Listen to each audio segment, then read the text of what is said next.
ठीक है, तो यस, नीट 2026, नीट 2026 जो आज से सिर्फ एक वीक पहले 3 मई को हुआ था, 3 मई को हुआ था, वो कैंसिल कर दिया है एनटीए ने। गवर्नमेंट के साथ काफी लंबी डिस्कशन हुई उनकी और पेपर लीक जो हुआ था उसको कंसीडर करते हुए नीट 2026 कैंसिल कर दिया। अब आगे आपका फॉर्म फिलअप तो नहीं होगा, लेकिन आपका एडमिट कार्ड फिर से आएगा, आपको नया सेंटर अलॉट होगा और एग्जाम का डेट, एडमिट कार्ड रिलीज होने का डेट, आपका एग्जामिनेशन सेंटर और सिलेबस वगैरह तो वही रहेगा। वो कब आएगा, कैसे आएगा, एनटीए फिर से अनाउंस करेगी। लेकिन ये जो चीज हुआ है, ये चीज पूरे 10 साल बाद दोबारा से हुआ है। ये एग्जैक्टली हुआ था 2015 में और 10 से 11 साल बाद ये दोबारा से हुआ है। अब हम बात करते हैं कि ऐसा होना चाहिए था कि नहीं होना चाहिए था। देखो बाबू, ऐसा है 2024 में भी ना बहुत हंगामा हुआ था, लेकिन एनटीए ने पेपर कैंसिल नहीं किया। अभी पेपर कैंसिल क्यों कर दिया? क्योंकि शायद वो जो कह रहा था कि मैं सीरियस हूं, शायद वो कह रहा था कि ये स्कूल एग्जाम नहीं है, इसको हम बहुत सीरियस ले रहे हैं। वो अपनी बातों को सही साबित करना चाहता है। जो नीट का पेपर लीक हुआ था, हमें पता है कि वो सीकर तक पहुंचा था, है ना? हमें पता है कि वो सीकर तक पहुंचा था। हमें पता है कि वो केरल से जाके सीकर और झुंझुनू में पहुंचा था, लेकिन वो एक्चुअल में कहां कहां गया था, शायद जांच में आ गया होगा, वो हमें बता नहीं रहे हैं, लेकिन इसका इंपैक्ट बहुत ज्यादा होगा। आप तो ये कह रहे हो ना भाई कि सर पेपर कैंसिल हो गया, अब हम क्या करेंगे? फिर से वो मेंटल ट्रॉमा क्यों? मेरी क्या गलती थी? मैं क्यों दोबारा एग्जाम दूंगा? मैं अपना परेशानी क्यों झेलूंगा? मैं इस एग्जाम के में लगा रहूं क्या? ये मेरी क्या गलती थी? मैं एग्जाम दोबारा क्यों दूंगा? बेटा, आप एग्जाम दोबारा नहीं दोगे ना, लेकिन पेपर लीक हुआ तो उसमें भी तो आपकी कोई गलती नहीं थी। अगर वो लीक हुआ पेपर, अगर वो 5,000 बच्चों, 10,000 बच्चों तक गया होगा तो शायद सारा सीट तो वही ले जाएंगे। आपका क्या? आपका क्या? आपके नंबर अगर 630 आ रहे हैं, 640 आ रहे हैं, 650 आ रहे हैं, लेकिन आपको नहीं पता ना कि जो पेपर लीक हुआ है उसको कितने लोगों ने यूज किया है, कितने बड़े बड़े लोगों ने उसको खरीदा है, किस लेवल तक वो पेपर्स पहुंचा है। अगर वो खुद ही 10,000 बच्चों तक पहुंच गया होगा तो कटअप 660 चला जाएगा भाई मेरे। कटअप 660 से 660 670 चला जाएगा। तो अगर आपने बहुत ईमानदारी से पेपर देके 650 के आसपास नंबर लाया, और जो कि बहुत ज्यादा नंबर है, इसमें तो तुम्हें एम्स और अच्छे मेडिकल कॉलेज मिल जाएंगे, लेकिन चूंकि पेपर इतना लीक हो गया था, इतना ज्यादा तरीके से लोगों तक पहुंच गया था कि कट ऑफ ही 670 प्लस चला जाए तो और कितना लीक हुआ है शायद एनटीए साहब को पता चल गया होगा कि इंपैक्ट ज्यादा है, तुमको कैंसिल करना पड़ा।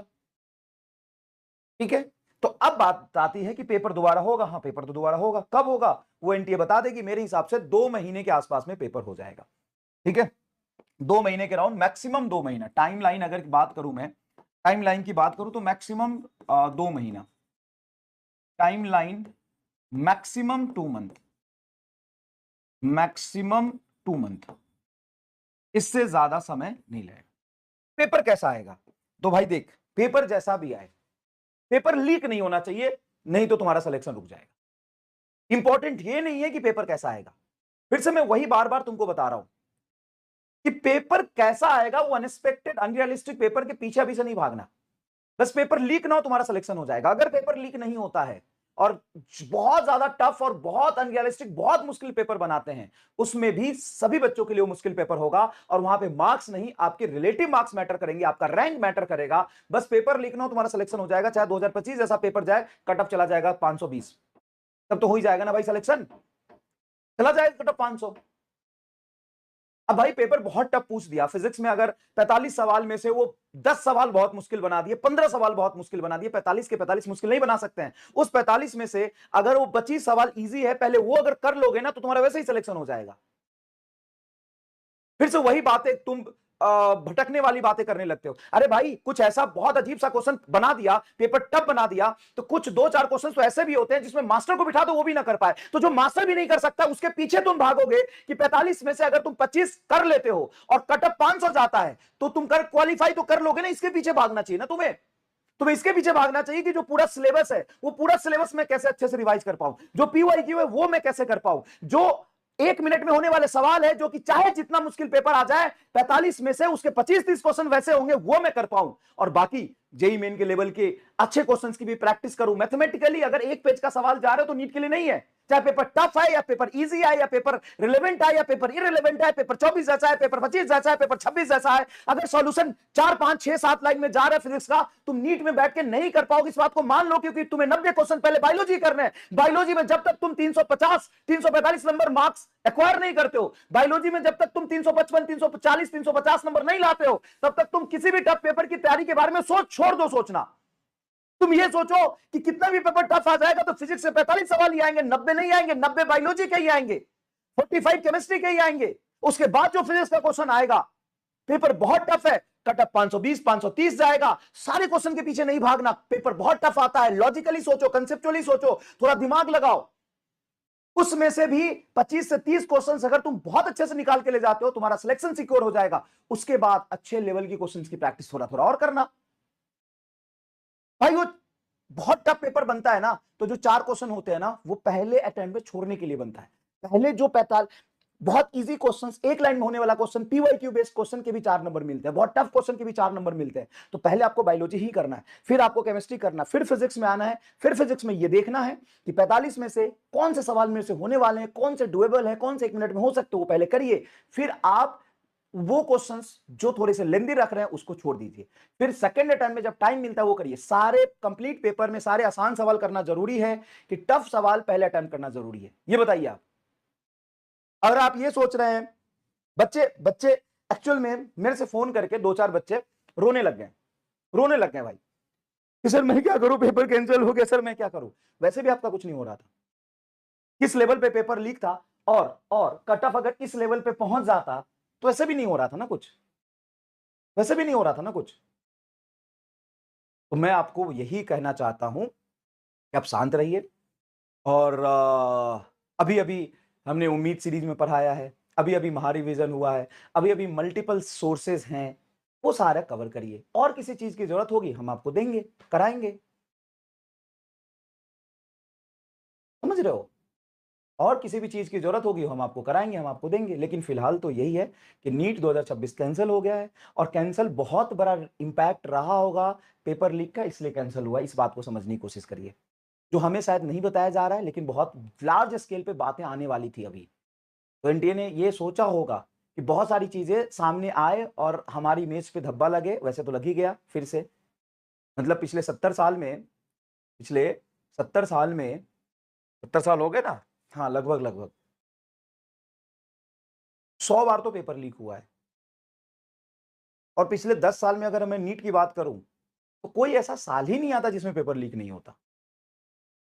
तो ये लाखों करोड़ों बच्चे, उनकी फैमिली इस पेपर से जुड़े हुए हैं, वो मेहनत करते हैं, साल-साल भर इतना सैक्रिफाइस करके, मेहनत करके पढ़ाई करते हैं। उनके मेंटल स्टेट को एनटीए ने और ये जो गवर्नमेंट है वो तो एकदम खेल रही है उनके साथ। मतलब पहले से आप इतना प्रिपेयर ही नहीं होते हो कि लास्ट में आपको ऐसे स्टेप लेने पड़ते हैं, जैसा जो भी है।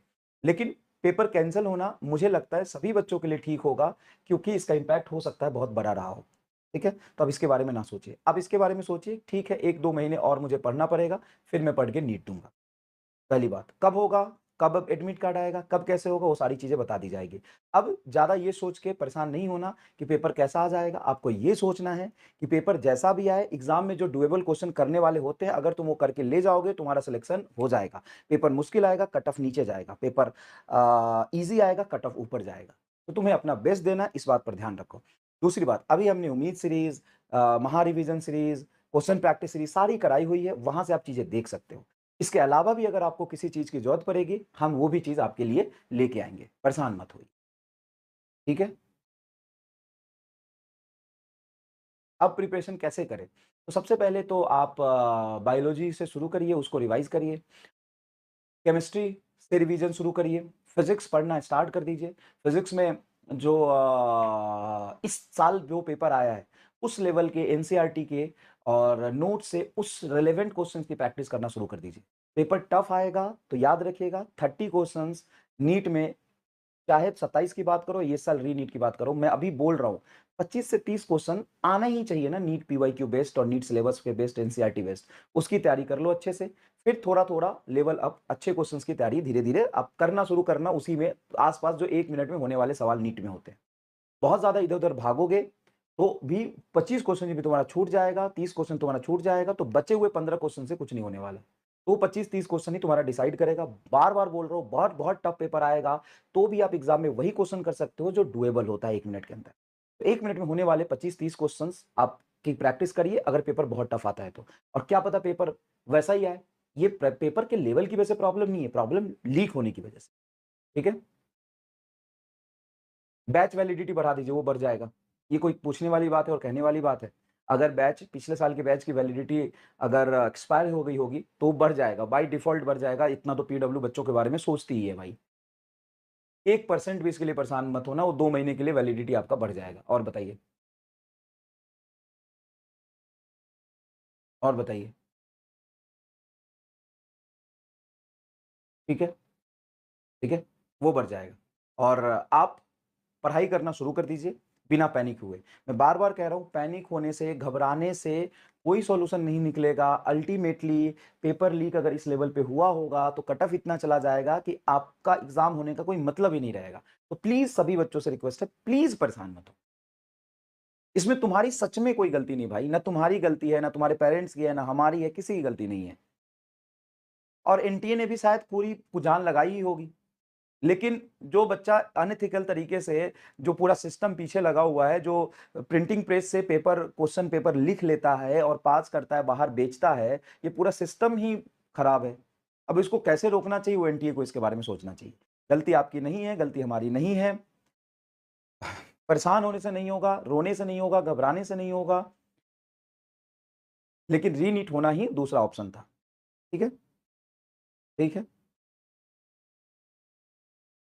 ठीक है? तो परेशान मत होइए। जहाँ तक बात है अभी से तैयारी करने की, तो एनसीईआरटी खोलना शुरू कर दीजिए, क्वेश्चन प्रैक्टिस करना शुरू कर दीजिए और धीरे-धीरे पढ़ना शुरू कर दीजिए और पिछले साल के आपके बैचेज़ हैं, पिछले साल के आपके सीरीज़ हैं, उन सब का यूज़ करिए। अगर आपको रिक्वायरमेंट पड़ती है आगे किसी भी चीज़ की, तो वो हम लेके आ जाएँगे।